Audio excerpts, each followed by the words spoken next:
ఈ రోజు ఉదయం 6 గంటలకి ఒంగోలు అదేవిధంగా మార్కాపురం నేషనల్ హైవే మీద ఒక ప్రైవేట్ ట్రావెల్స్ బస్సు ఒక టిప్పర్ ఈ రెండు కూడా ప్రైవేట్ ట్రావెల్స్ బస్సు జగిత్యాల నుంచి కలిగిరి వెళ్తుంది. అదేవిధంగా టిప్పర్ లారీ మార్కాపురం వెళ్తుంది లారీతో.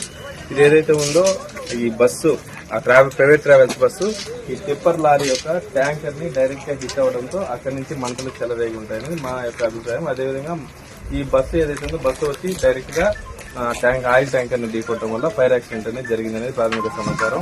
దీని యొక్క వివరాల సంగతి తెలియాల్సింది. మాకు అగ్ని ప్రమాద సమాచారం తెలియగానే మేము స్పాట్ కు వచ్చి మంటలను పూర్తిగా అదుపు చేయడం జరిగింది. ఒక 20 మందిని కాపాడి అంబులెన్స్ లో హాస్పిటల్ పంపించడం జరిగింది. 13 డెడ్ బాడీస్ ని రికవరీ చేసి పోలీస్ డిపార్ట్మెంట్ వరకు హ్యాండ్ ఓవర్ చేసి వాళ్ళని కూడా హాస్పిటల్ పంపించడం జరిగింది. ఇదండి ప్రమాదానికి గురైన హరికృష్ణ ట్రావెల్స్ బస్సు. ఇది ఏదైతే ఉందో ఈ బస్సు మొత్తం కూడా దగ్ధమవడం జరిగింది.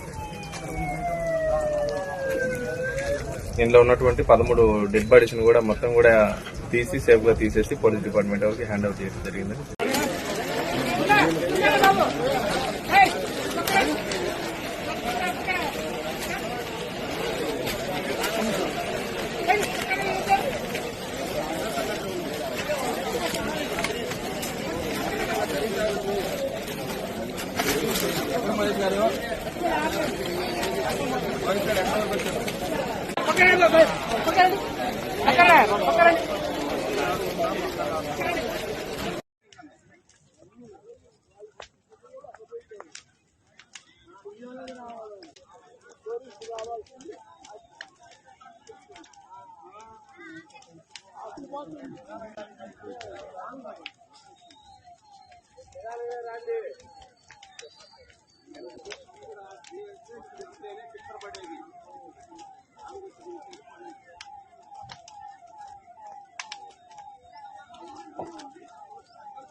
చాలా